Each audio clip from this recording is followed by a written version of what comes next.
Hey guys, what's going on? Today we're going to do the best graphics for PC for Black Ops 6. So we're going to start right now. We're going to go into display mode and going to be exclusive for me. Personally, you could do borderless if you got multiple monitors. I don't really see a frame difference in this. I'm going to be not going to lie. I think other people say there is, but I don't really see a difference. For me, I leave mine on exclusive. Down here, we're going to make sure your screen refresh rate is the same as your monitor. Mine's 144, so I'll leave it there. Same thing with your resolution. Make sure it matches your monitor. Aspect ratio 16:9 is what I got. Display grandma, we're gonna leave it at that. Brightness good. NVIDIA reflex low and latency.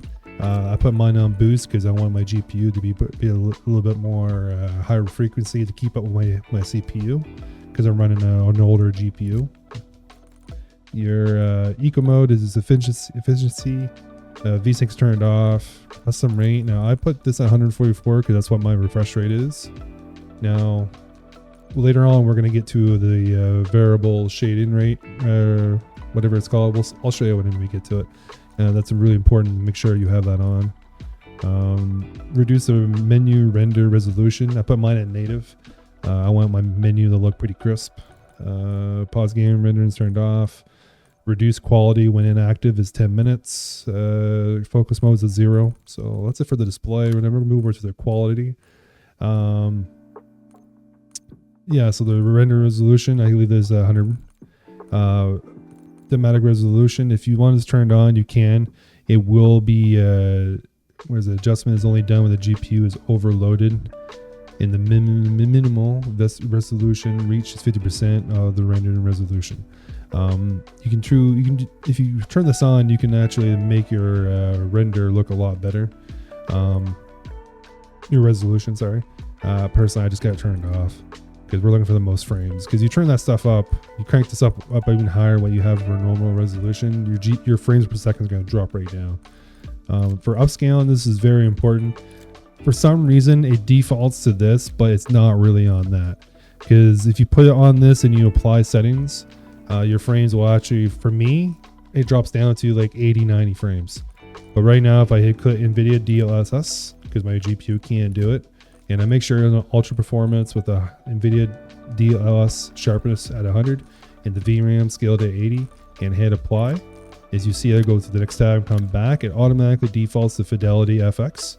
Now, it really isn't. I think this is just a small little bug that it will be fixing in patches coming soon. But right now, you really want on NVIDIA DLSS because you want to get the most frames. Now we're going to go down here. Variable rate shading. That is the proper term of saying it. Make sure this is turned on. You have to restart the game for it to take effect. This here, if I have this on, my frames are literally 130 to like 144. Sometimes during gameplay, it will stay at 144 consistency. This is very crucial. Other games in the past for COD, it didn't seem to make too much difference, but Black Ops 6 seems to be really well optimized. So, excuse me. Down the details, we're gonna go to texture resolution. I put mine on very low. People say, the game looks really bad.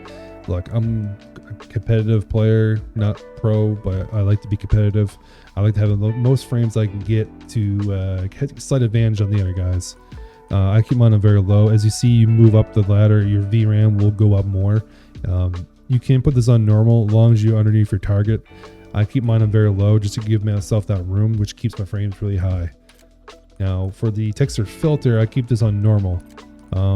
People do run this on ultra. It doesn't seem to have too much effect of your frames per second, but I don't want to put any more strain on my GPU unless it's like absolutely necessary. Depths of field, that's good. That turned off. I never really care for that. It's a nice little visual effect if you're going for single player games, but in first person shooters, you want that shit turned off. Detail quality, keep this on high, just to give the maps a little bit more detailed and nicer quality. You can't put this on normal and see, it seems like it does do a little bit of effect when you put it on normal. It drops down a little bit, but I'm running this on high because I got the room. The particle resolution, it keeps this on very low. This is just your quality of your light applied to your particle effects. You really can play with this if you want, but if you're going for the most frames per second, you want to keep this on low. bullet impacts, I got that on because you want to see where your bullets are going. Persistent effects, I got it turned off. Shader quality, now this is the first 2 days I've had it on high just to get that nice water effect and stuff. You see the reflections. Honestly, I turn it on low because I'd rather have a few more frames per second. And as you see, it does take a little bit of room into your VRAM usage. So it's really a preference. If you really want that higher, nice quality, minus a couple more frames, I'll guess like put it on high. But for me, I'm going to run it on low. Now, on-demand text streaming, for some fucking reason, we have to have this on now because, you know, the studio decided to leave this on. I personally do not like it. It should be turned off immediately, but we're stuck with it now. So we put it on minimal and we put it on 16 and download limits are off. And then, you know, your local texture streaming quality on low. Now we're going to the shadows and lighting. This is very crucial. Turn all that shit off. As funny as it may sound, turn it all off because honestly, you don't. I mean, if you really care about the shadows, go play a single player game. Like you're playing Black Ops 6. We want to be competitive. We want to get the most frames, have the slight advantage on the opponents. This is really just details that I don't think it's necessary. If you want to play a single player game, by all means, turn that up to ultra. But we're in COD, so turn that all off. Put all this on off and low. Now we're going to go to view. We're going to go, so view here, field of view, it's a personal preference. In the last CODs, in the last 2 games of CODs, everyone, like a scene was playing like 105, 107. I know from other videos I'll watch with settings, but personally, like I found the sweet spot at 115. I seem to be pretty consistent with that field of view. I'm happy with it. It's to each his own. Maybe I could even went to 120. It wouldn't make too much of a difference. I may very well go to 105. I'll see. Well, this is a personal preference, to be honest. But if you do affect your field of view, you definitely want to change your ADS to be affected. This way it goes with the field of view for you automatically. The weapon field of view, I put them on wide because I want to be able to see as much as I can see when I aim. The third person view, field of view is at 90. Once again, like I haven't played any game modes yet for it has third person. Your vehicle field of view, you want that on wide as well. Once we get to Warzone, we get some vehicles going. World motion blur, got that shit turned off. Weapon motion blur is turned off. Now, first person camera movement, this is very important. You want to put this on the least. Now, the reason why is it would be the least of your screen movement when you're moving. And you want that very little because you don't want to be screen moving when you're not moving, or when you're moving, sorry. Makes any sense. Same thing with the third person, put that at least 50%. The ADS transition, that's just stuck on first person, doesn't really do too much. Inverted flashbang, if you don't like the bright white flashbangs when you get flashbang, turn this off and your screen, or turn this on and your screen will go black when you get flashbang.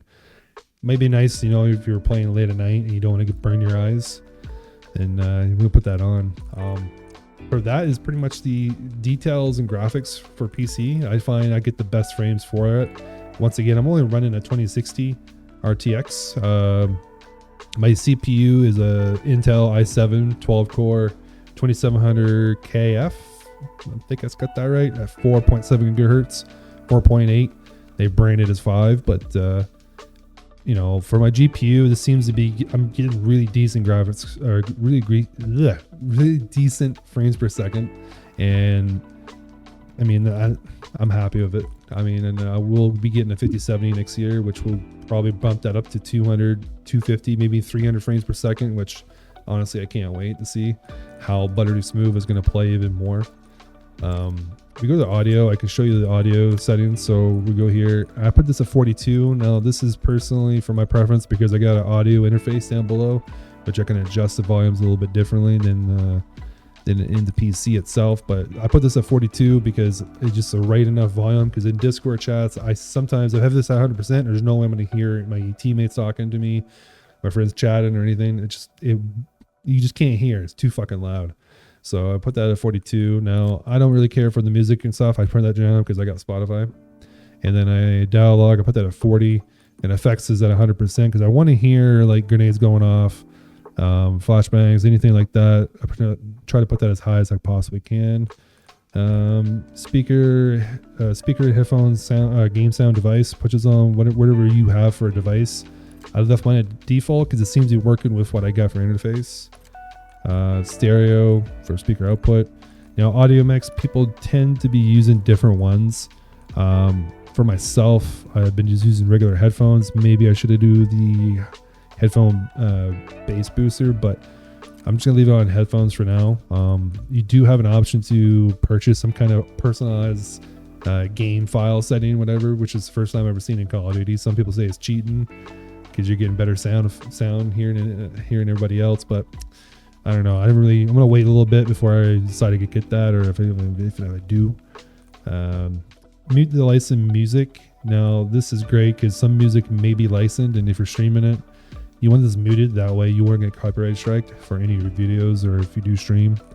Personal preference once again.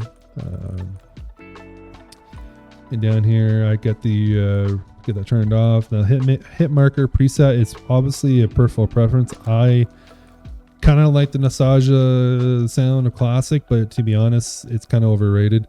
I just do the default in pretty much any COD that comes out now, because you can change this in every COD. It's if you want to go back and remember your lane, by all means put down classic.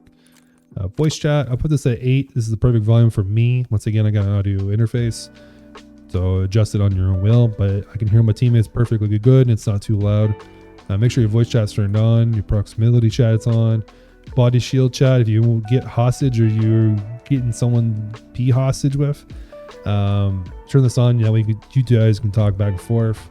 Last words, voice chat, make sure this is turned on. That way in all lobbies, last words can work. We're down here, microphone level, mine's set at 50. Once again, it's your personal preference, what you're using. I'm using a studio mic, XLR mic, so, and mine set push to talk.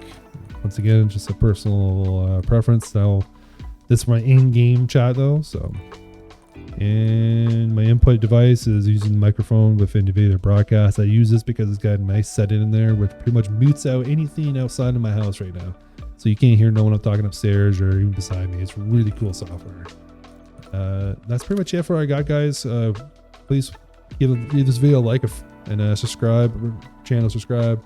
Appreciate it very much. Very rusty as hell making these videos, but I'm planning on trying to make some more videos in the future. I will be streaming on Twitch. Try to stream every other night if I can. And anyway, I digress, and make sure you hit the thumbs button, and I'll see you guys next time. Peace.